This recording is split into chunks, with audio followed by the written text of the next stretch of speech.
Okay, man. Look, that goblin chick over there at the bar, she's been eyeing you all night, man. You gotta make a move.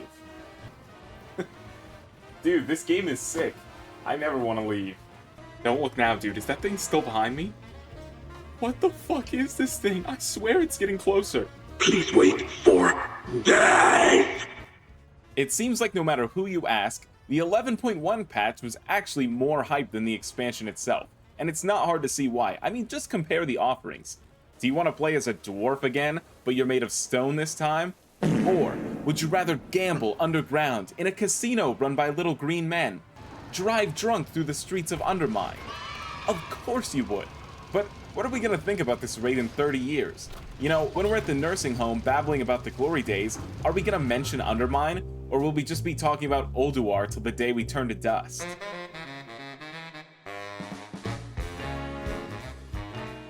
So the first thing that was discussed a ton before this raid came out was just how special the theme was looking. And I do want to talk about that because it's obvious that Blizzard really cared. I mean, we had gambling on Rik Reverb ad spawns, on Stix ball rollers, you had gambling on your Mythic Plus teammates, and you know, the tier sets even had gambling.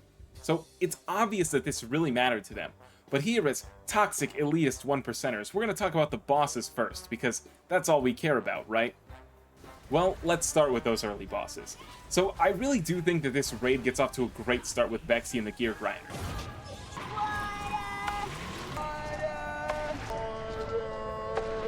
It's just a really nice first boss that doesn't grind my I don't know, there's a joke here, but I'm not smart enough to get it. So, Vexy was a great damage amp boss that discovered that damage amp bosses are more fun when you don't do reduced damage otherwise, and you're just allowed to, you know, go crazy in the burn phase. And to be clear, I didn't think Ulgrak's last here in Nerubar Palace was that bad. It was just that it was pretty long, and you kind of ended up just holding your shit till he came back up anyways. We even follow Vexy with Cauldron of Carnage, which is just a really nice little spectacle boss. There's not a whole lot going on, it's not a crazy numbers check, you just get to go, ooh, dinosaur fights gorilla, and just, you know, have a good time. You can shit-talk your teammates when your boss dies first. You can say, you know, time for the real players to go help out these losers, or whatever you feel like doing here. But it's not really until Rik Reverb where things start to kind of fall apart a bit. I cannot exaggerate just how badly I wanted this boss to be good. Before I even saw anything about the fight, before I knew anything about it, the moment that I knew he said, okay, let me do this justice. The moment I knew he said, Rik Reverb, I knew this boss was going to be amazing. Sad update, it fucking sucks. I mean, to be clear, it's not even that it's necessarily a bad fight, it's just boring. You know, it was pretty crazy in the first week just due to how random the ads spawned. You know, you could get barrels just randomly in different sides of the room that would make it almost impossible to complete. And I'm pretty sure Rik Reverb has caused more blood pressure spikes for raid leaders than any third boss in recent history. But I don't really blame the boss too much for this. I mean, I think for most guilds it's a bigger problem that our DPS brains kind of interpret these barrels the wrong way. I mean, if you are a DPS player, and you look at these barrel spawns, you pretty much have two options most times. You can do damage to this juicy, scrumptious, beautiful pad fest, or you can hit this barrel by itself in the middle of nowhere. I know what I'm hitting. Alright, now let's talk about everybody's favorite boss, Stix Bunkjunker. The big takeaway here is going to be, you know, was Stix Bunkjunker too hard? Yes. And the answer obviously is yeah, probably, especially for his spot in the raid and especially in his early days. You know, this was actually a very exciting part of the raid before it came out. The idea of rolling a trash ball into the boss was something that a lot of people were looking forward to. But like most things, rolling around on a trash ball becomes a lot less fun when you realize you're doing it in an active minefield while under fire from the scrap masters that want to blow your head off. So look, this ball mechanic. I know for a fact you've seen plenty of people fuck this up. But it's actually quite simple. So to break it down, you go to your quadrant, okay, you're on the ball, you pick up your little trash, and once you're medium size, you're going to want to subscribe to my channel on YouTube. Then you're going to do a 360 spin and get your scrap master before he turns your teammate to pink mist. Then you're going to look around, and if you see a bomb, you're going to hit the bomb. And if there's no bomb, you're going to hit the boss. When you put it like that, it seems pretty simple, right? Well, unfortunately, Stix Bunkjunker lives at the intersection of Personal Responsibility Street and Raid Awareness Avenue. And usually these don't intersect until somewhere along 6th Boss Boulevard. I'm not really sure if this analogy is working, because all of my city planning experience comes from city skylines. If you didn't have to wait for all 20 of your players to be able to perfectly execute this mechanic at any point of the fight, you probably would have killed this boss a lot quicker than you did. And that's half on Blizzard for giving as little time for the scrap masters as they did, and it's also half on your raid team for taking so long to figure out the 4 easy steps to ball rolling. Alright, now I'm going to be super brief on Sprocketmonger Lockenstock, and the reason for that is that really, I can't give an unbiased opinion. My personal traumas will just get in the way. You see, Sprocketmonger was actually my personal 9/11. I was only 1 year old when the real thing happened, so the only thing I really had to worry about is, am I going to shit my diaper right now, or am I going to wait for everybody to stop crying first? Anyway, Sprocketmonger wasn't really a bad boss at all. It just happened at a real bad time for me. You see, I was a fire mage, and right around Sprocketmonger prog, my spec received a 3% aura nerf. And alongside that aura nerf, it was determined that fire mage was no longer the best PI target. So I also lost my power infusion, my birthright. But as if that wasn't enough, the WoW servers were also getting DDoSed, so every single Phoenix Flames I shot took like 5 times as long as it needed to hit. It felt like I was just getting smashed in the head with a hammer every time we pulled the boss. I mean, the first 30 seconds of this fight felt like playing World of Warcraft in a nightmare. But if I ignore all that, you know, Sprocket wasn't bad. Pretty good little dance fight.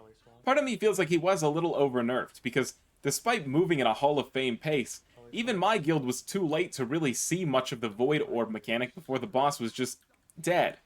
I think Kaiveza last year did a better job of being the single target boss, but that's just because Kaiveza also did a shit ton of damage all the time. It really tested your survivability, whereas with Sprocketmonger, if you got hit by something, you were just dead instantaneously, so it was a more pass-fail boss fight. It's really likely that whether you are world rank 50 or 5000, your first Kaiveza kill was probably just a couple people scraping by at the very end, and probably felt like a really amazing kill. Come on, come on, come on! Yes! Oh, Jesus fucking Christ, man. Holy shit! Holy shit! So at this point in the raid, we get into the fabled Goblin Casino, and I think that's a great place to stop and talk about the theme, because goddamn this place looks good. I mean, this casino is beautiful, and it's definitely the core of the theme. Like we talked about earlier, there's gambling everywhere, and we even got a renown track entirely based around our reputation with this casino specifically. In terms of aesthetics alone, they knocked this out of the park, but I think that's quite bittersweet in a way, because you likely had one of 3 experiences. The first one is that you killed Sprocketmonger really early in a very experienced guild. In that scenario, you probably shroud skipped or death ran almost all of this casino the whole time. Maybe you got there early in a less experienced guild, in which case you probably just blasted through this casino as fast as you could so that you just had more raid time left over. And the third one is if you got here really late, you might have just had the skip and never pulled this trash at all. And really, all of those are kind of disappointing because this is what we were waiting for when we wanted this raid to come out. You know, I don't play Final Fantasy, but it's my understanding that they have a sort of in-game casino, and I could see a world where this could absolutely serve that purpose in this game. Or really just any reason to be here would be nice. It's a shame that this place is inaccessible outside of the raid. I think it's pretty unlikely, however, that they actually do any meaningful work to Undermine in the future, especially not going back and adding something like this. We've likely seen the last of the Galagio, and I think that's a pretty big shame. And another thing while we're on the topic of trash is this lieutenant system that they added this time around. They tried to do this before, but it didn't really happen until Undermine, and this is the idea that only certain lieutenant mobs can actually drop BOEs, and quite honestly, this is terrible. I mean, it added some novelty to the mobs, absolutely, but really, this late in the tier, nobody wants to run across the entire zone to kill these mobs, which has made BOEs incredibly scarce. I mean, try this. In your next raid, tell everyone that they need to stop what they're doing, and we should go hunt down trash mobs in corners of Undermine. See what people have to say. I'm sure they'd love to. Now you can say what you will about BOEs, but it's inarguable that last tier they were considerably more accessible to almost all players. If you had an alt you cared about and were willing to scrounge up a bit of gold, you could get 2 or 3 myth track pieces for about half a WoW token at most. And unfortunately now, they're 10 times as rare and 10 times as expensive, but I guess in a way that kind of reinforces the theme, because getting a BOE drop now is pretty much winning the lottery. And finally for the theme, I want to mention the rep. I would say the reputation for this raid was actually a great and painless way to implement the stacking raid buff. Aside from that one time when everybody got Renown 20 instantly. But hey, only one guild killed Gallywix with the bugged rep, so no harm done, right? This was definitely much better than the currency last patch, and it's also had some useful side perks, you know, like the pets and the mounts and Florendo here pretty soon. So the main appeal here is that this stacking buff should, in theory, let them nerf bosses less, and to some extent that is true. The main piece of friction that I have seen here kind of occurs in lower ranked guilds as they start getting to these end bosses, where now, with the insane amounts of damage we do, there's a lot of strategy options available today that weren't available earlier. And so there can be some confusion when people get to these bosses later and are wondering what strat they should use or how many healers they should play. They might see a guild they look up to doing one strat, when in reality that's probably considerably harder to execute, and it might be better if they just pick something closer to what we played on Prog. This friction for higher level guilds looks completely different though, and that friction manifests mostly in the way that parsing this tier has been absolutely just infuriating. Did you kick ass on Prog this tier, and now you want to kind of chill out to the next one? Well, fuck you, buddy, because despite having near BIS gear, every 3 weeks there is a new power increase and you are behind. I have never seen a worse tier for parsing than Liberation of Undermine. Both the 0.5 patch and the 0.7 patch have both warranted entirely separate log partitions, and on top of that, half the bosses have had various damage types completely invalidated from their logs. And I can't blame Warcraft logs for this. They held a vote on it. The people voted that they would rather have 7 single-target boss fights in a row. Quite frankly, that is fucking boring. And quite frankly, the idea that this is necessary is ridiculous. It's based off the fear that there's going to be 6,000 logs where people take turns getting 80 external buffs and infinite padding on ads. Will some of that probably happen? Sure. But realistically, the only places we actually saw this happening were from regions like China during the Shadowlands era, where getting 14 power infusions didn't instantly invalidate your parse. And quite frankly, I think the main issue here is that China just knows how to have fun much better than North America does. I mean, they love taking turns giving everybody externals because they know they're gonna get a turn too. But meanwhile, if you ask somebody in North America if they can hold damage so you can hit the ads, they're gonna look at you like you just shot their dog. So anyways, the theme. Pretty solid, though I wish there was more with this casino. So anyways, let's talk about the ass end of the raid, because those are the things that we're gonna look back on and say, God damn, that boss was bad. Or will we? Alright guys, I'm gonna say it. I'm not afraid to admit that I loved One-Armed Bandit. This is probably the most divided I've ever seen opinion on a boss. Plenty of people absolutely hated it, especially healers. And I can't blame them because every Dispel fight sucks, but at the same time, healers aren't people, so we'll disregard those opinions. From the perspective of optimizing my damage for a boss, One-Armed Bandit was an amazing fight. You know, learning how to maximize my damage on the ads, maximize my uptime on the buff, it was all beautiful. And I gotta say, I had a great time. I think One-Armed Bandit is also one of the best examples of how this stacking raid buff should work. You know, when my guild got here, killing 2 split ads was pretty tough, so we had to make sure we had enough warlocks, enough shadow priests, evokers, but you know, with 20% increased damage, people who are just showing up to the boss now and might not have so many alts, they don't have to worry about not having a perfect class comp, and I think that really worked out quite well. It also isn't made free by the damage increase. You know, if you're getting there now, you probably still might struggle with the execute damage check. So it does still give that satisfying feeling of killing it. So, I am gonna go ahead and give One-Armed Bandit my very, very valuable Good Boss Award. A counterpoint that I've heard for One-Armed Bandit is that range doesn't really do too much, but I disagreed. I actually really liked moving to maximize my buff up time and, you know, do the baits properly, as well as just dodging all the shit this fight threw at you. Alright everyone, let's give a quick round of applause to the One-Armed Bandit. Woo!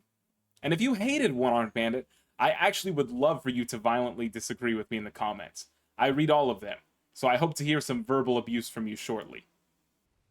But moving on here, I'm going to take a guess and say, you probably don't like Mugsy. And because I liked One-Armed Bandit, you're probably assuming I'm going to have liked Mugsy. But don't worry, you're in good company here. I didn't like Mugsy either, and quite frankly, I don't know many people who did like Mugsy. See, Mugsy was all about one mechanic. The Gowls. The Gowels. Goals. Fuck it, the jails. Is this mechanic fun? Well, now it barely matters. You know, there's no damage checks anymore, so you just cram as many people in there as you like, and as long as you've still got some walls for the ice lances, you're good to go. So, when it did matter, was this fun? I don't really think so. I think what happened is that Blizzard realized that there was only 2 slots left in the raid, and they didn't have a weak or a cancer boss yet, so they had to throw one in there. Okay, that was kind of a low blow. My bad. But for real, let's do another little thought experiment. Imagine Mugsy jails didn't exist, okay? You have to replace them with any one mechanic from any boss ever. Is it a more fun boss fight? Well, my first thought was Ansarek webs, so actually no, that's a much worse fight. But really, would Mugsy be better if there was no jails? I'm thinking probably yes. Realistically, Mugsy's not that bad. It's just got so many small issues that compounded to a very frustrating boss experience. You have an instant wipe if someone is late crossing over, a very serious damage hold depending on your strat, and you have mines that constantly desync from their animations, even 4 months after this raid's been out. On top of that, the ice lances slip through the corner of walls, leading to just infuriating moments.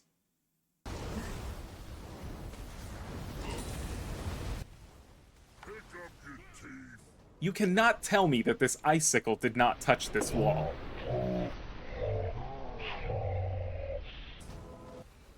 I do think that if a lot of that was cleaned up, Mugsy would have been a much better boss experience. Unfortunately, as is, I think it's just frustrating for a lot of people.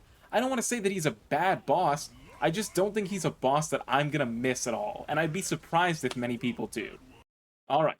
So all of this brings us back to our little green Bobby Kotick. Now, Gallywix and Razzun have a lot in common. You see, they both have 2 arms, for example, that's one. They both have a lightning-based attack. And they both also were completely different between Heroic and Mythic. Razzun was sort of just a big change-up of mechanics, whereas Gallywix was an almost entirely different fight. So I'll run you through this real quick, just because I understand that a lot of you may not have seen Mythic Gallywix, so I'll make this quick. In Phase 1 of Mythic, Gallywix actually starts in his full mech suit. His shield and spinny lasers are the immediate start of the fight, and I love it when fights do this. Any fight where you are just immediately going to fuck town is infinitely better than ones that, you know, just build up for 10 minutes to a okay Phase 3. So the main point of this phase after the shield is that you're going to go around the room, you do the soaks when they come out, and you have designated players detonate the bombs to interrupt gigacoils. My assigned bomb is 3, and here I am doing it. I pick up the bomb, I charge it with these little blue balls, and then I turn it in. I think that this is a really fun and really hectic phase, but the unfortunate part is that it's also the best part of the whole fight. Because you see, when you pick up a bomb, you get this debuff that basically says if you die, the entire raid is wiping, which means that the strategy involves keeping these bomb holders as safe as possible for the rest of the fight. So the next 6 minutes, Gallywix does something that's basically kind of what you would expect from Phase 1 of Normal and Heroic, except this time, he's still in his big boy booster seat. The bomb carriers stick out of harm's way and avoid being in any of the frontal cones, which can sometimes get a little boring, especially when you look at the timers and you see that the next intermission is like 2 minutes out, which is the first time you're going to really have to do anything for a while. Now, Gallywix is no Ansarek, and realistically most bosses shouldn't be Ansarek. You could make an argument that Ansarek shouldn't have been Ansarek. But I will say that the feeling of defeating that boss was easily 5 to 10 times the feeling of defeating Gallywix. And I think it says a lot that I had a debuff that basically said, if you die, everyone's wiping and they're gonna laugh at you like you just peed in the pool. And I still felt almost no pressure. Gallywix can be best summarized by this experience I had on our kill pull. I didn't have my cooldowns here for the last intermission, and I said, I can probably, get cooldowns for this next time. I'm gonna try and change something up for our next pull. And then the boss just died, out of nowhere. It was definitely a disappointing end to the tier. God, I hate everyone here. You especially, and then Gonna summon him back one last time. I just don't think he wants to be in them. He does this every tier. With such an anticlimactic end to the final boss, it's hard not to feel disappointed in this raid as a whole. But it's not that it was bad. You see, Nerubar Palace had some really high highs in its last boss and Kaiveza, but it also had some incredibly low lows in Silken Court and Brood Twister. I think that Liberation of Undermine managed to kind of dodge both of those. It's not got anything that touches greatness, but it's not got anything that is so bad that I was miserable. But that's just this dumbass's opinion.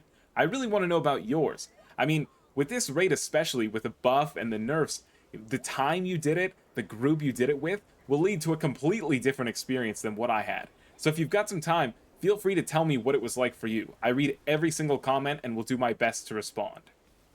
And while you're here, if you're interested in more Yap sessions or, tips on improving your World of Warcraft game, feel free to check out my other content.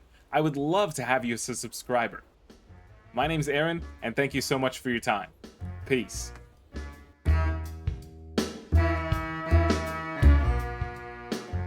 Sprocketmonger was actually my personal 9/11.